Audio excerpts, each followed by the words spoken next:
എല്ലാ കൂട്ടുകാർക്കും പുതിയൊരു വീഡിയോയിലേക്ക് സ്വാഗതം. എൻ്റെ കുക്കിങ്ങും ദിനചര്യകൾക്കുമൊപ്പം നിങ്ങൾക്ക് ഉപകാരപ്പെടുന്ന ചില അറിവുകൾ പങ്കുവെക്കാനാണ് ഈ വീഡിയോ. പറയുന്ന കാര്യങ്ങൾ മാത്രം ശ്രദ്ധിക്കുക. വിഷ്വൽസ് ശ്രദ്ധിക്കേണ്ടതില്ല. എഡ്യൂക്കേഷണൽ പർപ്പസ് മാത്രം ഉദ്ദേശിച്ചുള്ള ഈ വീഡിയോ കല്യാണം കഴിച്ചവർ മാത്രം കാണാൻ ശ്രമിക്കുക. വീഡിയോ ഉപകാരപ്രദമാണ്, മറ്റുള്ളവരും അറിയേണ്ടതാണ് എന്ന് തോന്നുന്നുവെങ്കിൽ ഷെയർ ചെയ്ത് സപ്പോർട്ട് ചെയ്യാൻ മടിക്കരുത്. അപ്പോൾ നമുക്ക് വീഡിയോയിലേക്ക് കടക്കാം. സെക്സ് ഉത്തേജന ഗുളികയിൽ പതുങ്ങിയിരിക്കുന്ന അപകടത്തെക്കുറിച്ചാണ് ഈ വീഡിയോ നിങ്ങൾക്ക് ഷെയർ ചെയ്യുന്നത്. അതെ, പോൺ വീഡിയോസും മറ്റും കണ്ട് നമ്മുടെ യുവാക്കൾ ഇന്ന് ഉത്തേജന മരുന്നുകൾക്ക് പിന്നാലെയാണ്. കാര്യം മറ്റൊന്നുമല്ല, ഇത്തരം ക്ലിപ്സുകളിലും വീഡിയോകളിലും കാണുന്ന ദൈർഘ്യം മനസ്സിലാക്കി യഥാർത്ഥ ജീവിതത്തിൽ ഇത്രയേറെ ദൈർഘ്യം കൂട്ടിക്കിട്ടുവാനും ഉത്തേജനം ഏറെ നേരം നീണ്ടു നിൽക്കുവാനും വേണ്ടി പലതരത്തിലുള്ള മരുന്നുകൾ ഇന്ന് ലഭ്യമാണ്. ഗുളികകളായും സ്പ്രേ ആയും പലതരത്തിൽ ഇന്ന് ലഭ്യമാണ്. അതിൻ്റെ പിന്നാലെയാണ് നമ്മുടെ യുവാക്കൾ. എന്നാൽ ഇവ കഴിക്കുന്നതിൻ്റെ ദോഷഫലം എന്താണെന്ന് പോലും ചിന്തിക്കാതെയാണ് ഇത് അമിതമായി വലിച്ചുവാരി കഴിക്കുന്നത് എന്ന് തന്നെ പറയാം. അതെ, സ്റ്റഡീസ് പറയുന്നത് ഇങ്ങനെയാണ്.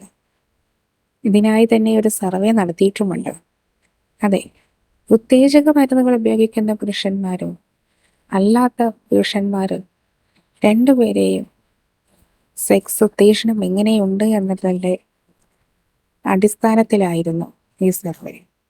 എന്നാൽ അതിൽ നിന്ന് കിട്ടിയ റിപ്പോർട്ട് പ്രകാരം രണ്ടുപേരുടെയും ഏകദേശം ഒരേ രൂപത്തിലാണെന്നാണ്. എന്നാൽ ഇതിൽ നിന്നും മനസ്സിലാക്കുന്നത് മറ്റൊന്നുമല്ല. അതെ, ആത്മവിശ്വാസക്കുറവാണ് പുരുഷനുണ്ടാകുന്നതെന്നാണ്. ആത്മവിശ്വാസക്കുറവുള്ള പുരുഷന്മാരാണ് കൂടുതലും ഇത്തരം ഗുളികകളെ പ്രാപിക്കുന്നതെന്ന് മനസ്സിലാക്കാം. എന്നാൽ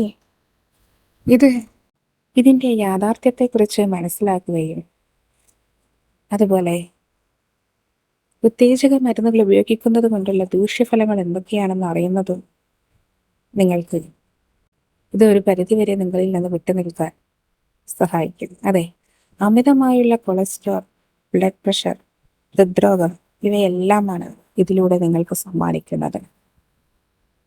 ചെറിയ രീതിയിലുള്ള ആത്മവിശ്വാസം കുറവോ മറ്റെന്തെങ്കിലും നിങ്ങൾക്കുണ്ടെങ്കിൽ ഉടനെ ഉത്തേജക മരുന്നുകളെ പ്രാപിക്കാതെ ഇതെന്താണെന്നും എങ്ങനെയാണെന്നും സ്വയം വിലയിരുത്തി നിങ്ങൾ അതിനെ അഭിമുഖീകരിക്കുന്നതായിരിക്കും ഏറ്റവും നല്ലത്.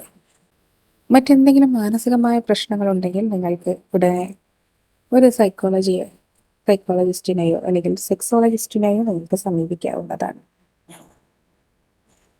അപ്പോൾ ഈ വീഡിയോ നിങ്ങൾക്ക് പ്രയോജനപ്രദമെന്ന് കരുതുന്നു.